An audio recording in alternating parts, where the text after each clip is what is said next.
Maayong hapon mga kapubri.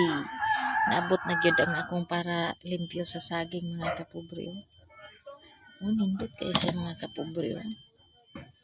Napagid siya ilak mga kapubri. Na siya ilak. Prihon lang na siya na mga kapubri. Tapos isod ang kawayan diri. Ilak na siya balik. Nindot kay ipanghawan sa saging mga kapubri no. Puso, mga laylay nga dahon. Kumplito kay mga kapubri no. Para na ni sa mga saging, lakatan, kardaba o tundan. Okay na kay mga kapubri ano. Manapog abono, ting-ulan na pod. Grabe di ni makatabang-tabang sa tuang panginabuhi mga kapubri.